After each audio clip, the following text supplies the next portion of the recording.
Welcome to another episode of the Real Estate Investing Fast Track. And today I'm going to talk about making $105,000 on a wholesale deal in Rockland County, New York, which is insane. But if you do enough marketing and you make enough offers, you get deals like this sometimes. So if you're not familiar with me, I have been a full-time real estate entrepreneur now for almost a decade. I've done well over 250 houses, probably 270 at this point. And the point of this video and all my content is to share with you real life practical information from the trenches. So if you got value from this video or any other podcast I do or YouTube video I put out, if you could do me a favor, like the video, subscribe, it would really mean a lot to me. So today I'm talking about a property in Spring Valley, New York. And the way that I found the property was through direct mail marketing. We mailed the probate list or the pre-probate list, but somebody inherited a property. They called up, wanted to sell it. It was vacant. It needed work. It's in a really good area. And it's ironic on this property because my friend James, who I do deals with, he reached out to me before we got the lead. And he's like, "Hey, I'm going out of the country for a while. Can you work this lead for me? And we can split it." And I was like, "Sure, let's do it." And then ironically, like 2 days later, we got the same lead. Like the seller called multiple investors and they called us. So I told James, I'm like, "Hey, this is perfect JV. We both got the lead." So we took the deal, ended up getting the seller to agree to $520,000 on a purchase price, which is pretty crazy. But in Rockland County, that's expensive. Houses are worth a lot of money. So anyway, we knew at that price we were going to be able to make some money on it and really want to flip it because it's pretty expensive. And I felt like, the area it was in, I was like, we could wholesale this and make a lot of money. So here's the funny part about this deal. I went to go sell it and I have it under contract. I sent it to one of my top buyers and I said, "Hey, before I blast this out, if you want to take this, I'll sell it to you for 580." And he's like, "I don't think I can make money at 580. I don't know if I like the deal at that price." So I'm like, "Okay, no problem." So then I hit up another buyer and I said, "Hey, you want this property for 580 before I blast it out? This is 30K over the contract price." He's like, "Nah, I don't think it makes money." So I'm like, "Okay, no problem. I'm going to email it out." So I emailed this property out and it absolutely goes gangbusters. It's in a really desirable neighborhood in Spring Valley. And I have people clamoring me for this thing, going nuts, and ended up getting into a bidding war with buyers. Ended up going up to highest and best. And the best offer we got, which is the price we're selling for, is $625,000. So that's 105K over what we have it under contract with the seller for, which is crazy.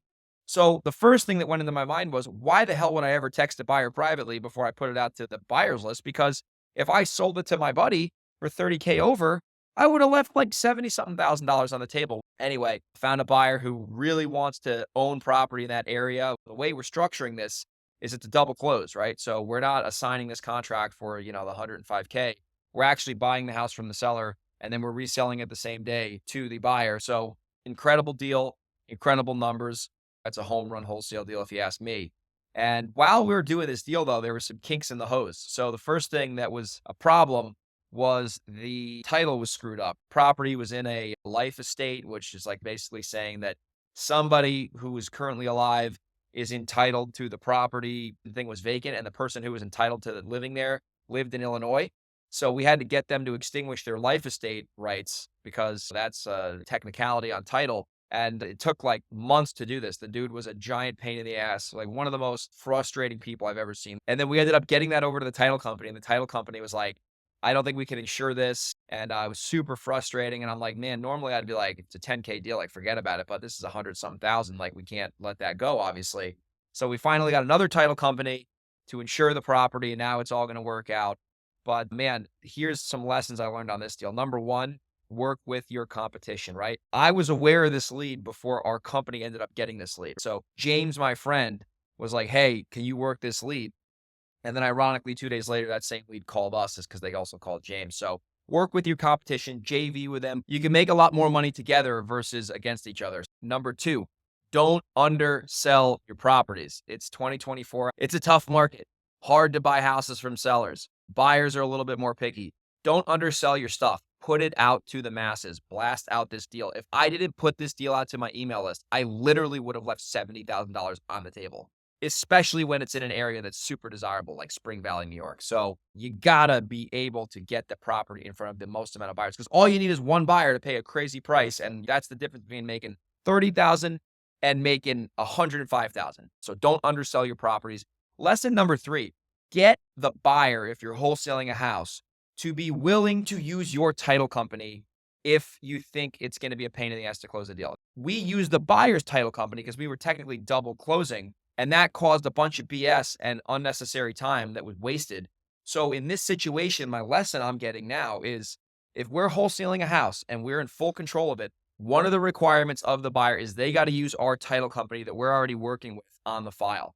Because when the buyer uses their own title company, some of these title companies aren't familiar with wholesaling. They don't know what double closings are, and they can screw deals up. So get the buyer to use your title company. And the last lesson on this deal is when you're in an expensive market, it is just a matter of time until you hit six-figure deals, right? And you can technically do them in cheaper markets if you really like steal the property.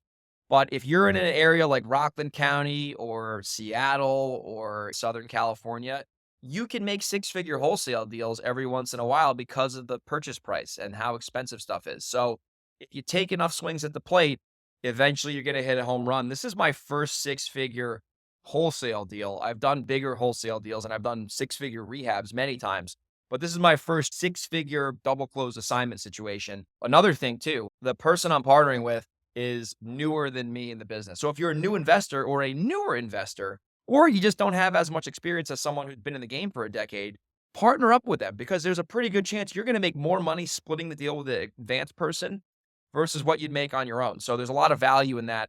And he got to learn the whole thing from start to bottom. So anyway, that's the property on Dorothy Drive in Spring Valley.